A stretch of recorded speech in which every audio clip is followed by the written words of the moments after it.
గౌరవ సహచర మంత్రివర్గ సభ్యులు హ్యూమన్ రిసోర్స్ డెవలప్మెంట్ శాఖ మంత్రి యువకుడు ఉత్సాహవంతుడు శ్రీ లోకేష్ గారు, రాష్ట్ర బీజేపీ అధ్యక్షులు గౌరవనీయులు పిఎన్వి మాధవ్ గారు, సహచర మంత్రివర్గ సభ్యులు రామ్ ప్రసాద్ రెడ్డి గారు, సత్యకుమార్ యాదవ్ గారు, స్థానిక శాసనసభ్యులు బోండా ఉమా గారు,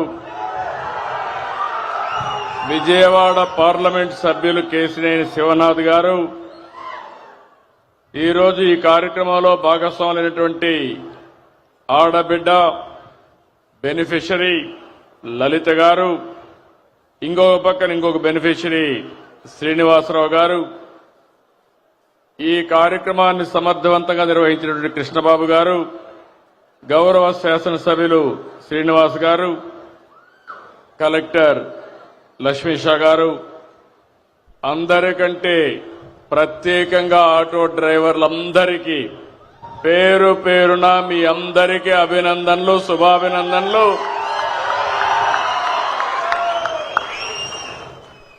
ఓజీ సినిమా చూశారు, దసరా పండుగ చేసుకున్నారు,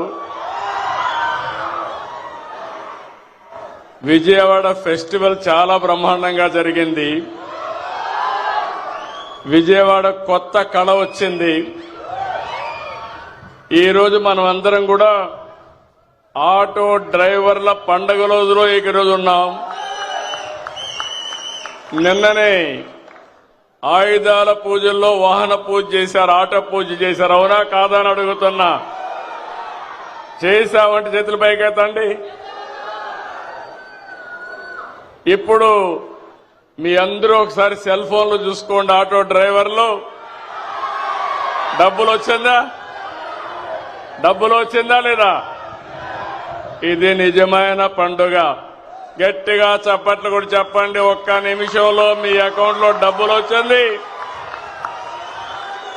మీ ఫోన్లో చెక్ చేసుకున్నారు, బ్యాంకుకు పోయే పని లేదు, కన్ఫర్మేషన్ కూడా వచ్చేసింది. అవునా కాదా అని అడుగుతున్నా.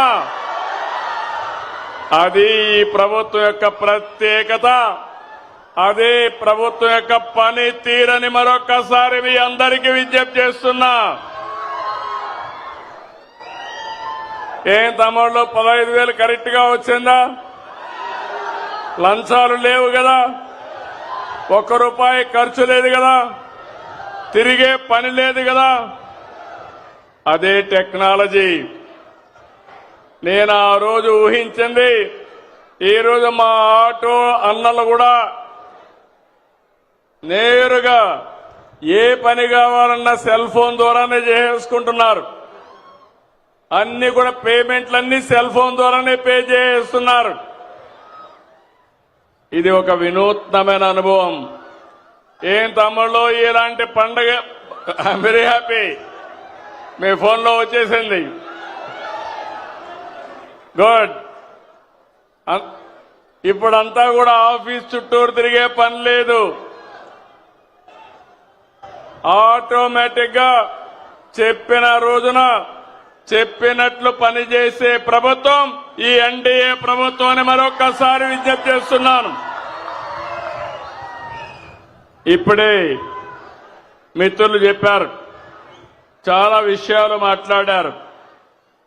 ఆటో డ్రైవర్లకు ఎన్నో కష్టాలున్నాయి. నేను కూడా అపోజిషన్ లో ఉన్నప్పుడు అన్ని విషయాలు చెప్పాను. రోడ్లన్నీ అధ్వానంగా తయారైనాయి. సగం డబ్బులు ఖర్చులు రిపేర్లకే పోయినాయి. మీ బాడీ అంతా హూనం అయిపోయింది. ఇంకో పక్క ఛార్జెస్ కూడా విపరీతంగా, ఆటోలో డీజిల్ కూడా పెరిగిపోయి అవస్థలు పడ్డారు. అవన్నీ దృష్టిలో పెట్టుకుని నేను, మిత్రులు పవన్ కళ్యాణ్ గారు, బీజేపీ ఒక పిలుపిచ్చాం. ఆ పిలిపి ఎన్డీఏని గెలిపించమని. ఈ రోజు మీరు చూస్తే నేను ఎన్నో ఎన్నికలు చూశాను, కానీ 2024 ఎన్నిక నా చరిత్రలో ఎప్పుడూ చూడని ఎన్నిక. 94% స్ట్రైక్ రేటు. రేపు రాబోయే రోజుల్లో మేము చేసే కార్యక్రమాల వల్ల దీనికంటే పెరగాలనా లేదా అని మిమ్మల్ని అడుగుతున్నా. 16 నెలలకు ముందు చూస్తే అగమ్య గోచరం, వ్యవస్థలన్నీ నిర్వీర్యం, ఆగిపోయిన అభివృద్ధి.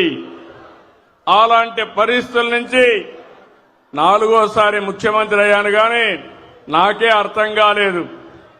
చాలా రోజులు నాకు అర్థం కాకుండా రాత్రింబగుళ్ళు ఆలోచించాను.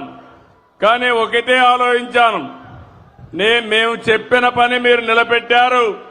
ఈరోజు రాష్ట్రాన్ని కాపాడడానికి ఒక ఉద్యమ స్ఫూర్తితో వచ్చారు కాబట్టి అక్కడి నుంచి ఆలోచించి పని మొదలుపెట్టాం. 15 నెలలైంది, 16వ నెలకు వచ్చాం. నేను అడుగుతున్నా మిమ్మల్ని అందరినీ, చరిత్రలో ఎప్పుడైనా ఇన్ని సంక్షేమ కార్యక్రమాలు చూశారా అని మిమ్మల్ని అడుగుతున్నా.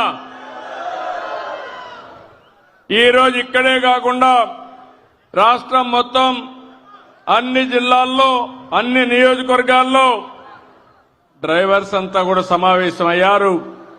175 నియోజకవర్గాల్లో మీటింగులు జరుగుతున్నాయి. అక్కడ ఎంపీలు, ఎమ్మెల్యేలు ఉన్నారు. వారందరికీ కూడా నేను మనస్ఫూర్తిగా ధన్యవాదాలు తెలియజేస్తున్నా. ఇక్కడుండే ఆటో డ్రైవర్సే కాకుండా 175 నియోజకవర్గాల్లో ఉండే డ్రైవర్స్ అందరికీ మరొకసారి శుభాకాంక్షలు తెలియజేస్తున్నా. ఈరోజు మీరు చూస్తే ఒక కార్యక్రమం కాదు, నేను ఎక్కువగా అందరూ చెప్పారు కాబట్టి నేను ఎక్కువ చెప్పడం లేదు. సూపర్ 6 ఒకసారి చూస్తే దేశ చరిత్రలో ఎక్కడా జరగని సంక్షేమం ఇచ్చే ఏకైక రాష్ట్రం ఆంధ్రప్రదేశ్ రాష్ట్రం.